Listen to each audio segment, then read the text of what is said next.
Good morning, this is KELOLAND on the go with all you need to know in news and weather as you start your day. It was a chaotic scene along West 12th Street in central Sioux Falls Tuesday afternoon. Police were called there after officers from the Violent Crime Unit tried arresting 25-year-old Shamir Al-Badani. Police say Al-Badani then opened fire and struck one of the officers. The suspect then fled the scene, was able to steal a vehicle that was in the area and flee from Sioux Falls. The officer who was shot has non-life-threatening injuries. South Dakota Highway Patrol caught up with the suspect near the Beersford exit on I-29. Authorities say gunshots were exchanged and Al-Badani was struck and transported to a local hospital. Police say Al-Badani was a parole absconder and wanted for multiple warrants. A Big Stone City woman is dead after a crash east of Millbank Tuesday morning. Authorities say a car lost control around 10:30, went into the oncoming traffic and hit a pickup. The 61-year-old driver of the car died from her injuries. A passenger in the pickup suffered non-life-threatening injuries. The driver and another passenger in the pickup were not hurt. Project Prison Reset's task force is set to have its first meeting today. On the itinerary are tours of the state penitentiary in Sioux Falls, as well as the site in Lincoln County, where the state had intended to put the penitentiary's replacement. We need to be responsible leaders. We need to govern the state and take care of the people who live here, including those who are incarcerated. This effort started 4 years ago, and a lot of this work has been done before, but we have a new group of people and a lot of questions, and we need them to feel comfortable with this information. And so we're just going to start at the beginning and see where it leads us.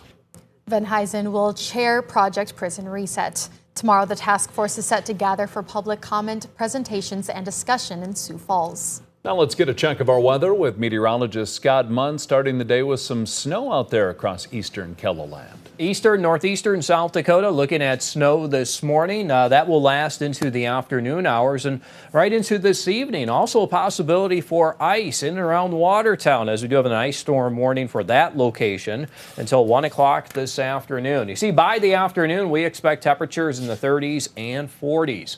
Brian will have more details on your forecast coming up. Thank you, Scott. Scheels in Sioux Falls is once again asking customers to build Easter baskets for the kids at Children's Home Society. You can fill a tote with up to $25 in items from Scheels or any other business between today and Thursday, April 10th. The list of goodies can include, but is not limited to, candy and toys. Waking up with the Easter basket growing up is always so fun, so we wanted to bring that joy to these kids that morning.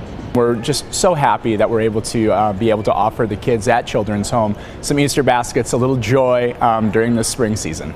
You can start filling Easter baskets today, and they must be returned to Scheels by April 10th. Scheels will host a party at Children's Home Society on Sunday the 13th, while the Easter baskets will be handed out the following weekend. There's a construction project you may run into if you travel south to T on Ellis Road. At the intersection with 85th Street, they are building a roundabout. It's in anticipation of an even bigger future construction project.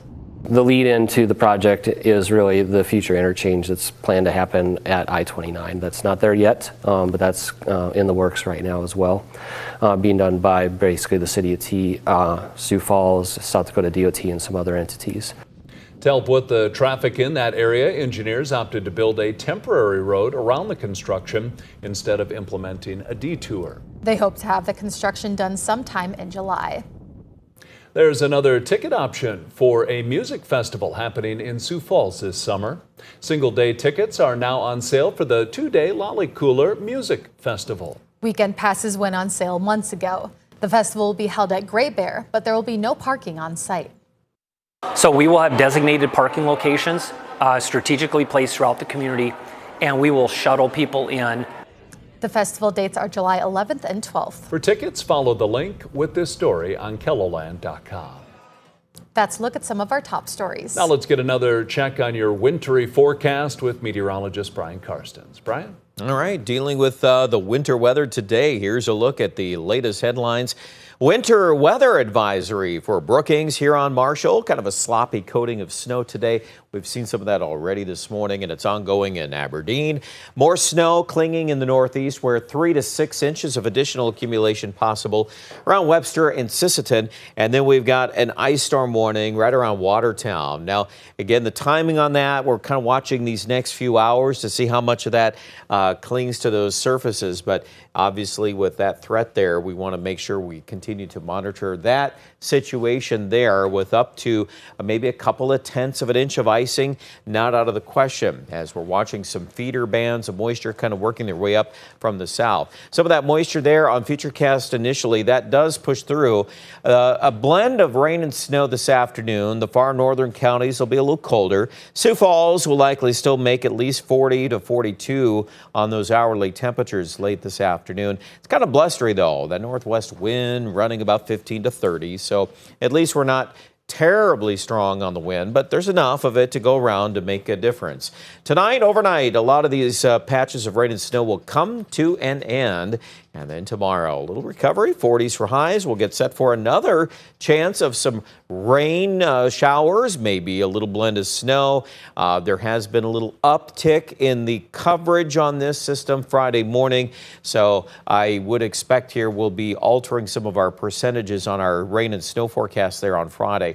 Vast majority of that storm, though, is still going to cut well to our south this weekend. So we'll kind of catch a little there on Friday. Temperatures today in the 30s. Sioux Falls, a little bit warmer in the low 40s, but Aberdeen probably 35 to 37 this afternoon. North winds at about 20 to 35. So just be careful as the bands of snow are coming down. Visibility is reduced. You can get some slush on the roads, and just take that into consideration. Lows tonight, upper 20s to low 30s, so definitely some slick spots left over from the snow. Tomorrow, though, we're melding a little better there. We got mid to upper 40s, pretty widespread in central South Dakota, low 50s in Rapid City. Let's bring back at least some possibilities of patchy rain and snow to South Dakota on Friday.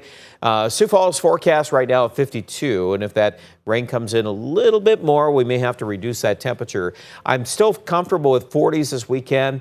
Overall, we're a little below normal into early next week. Aberdeen and the Northeast, more 40s likely here as we set the tone for the weekend.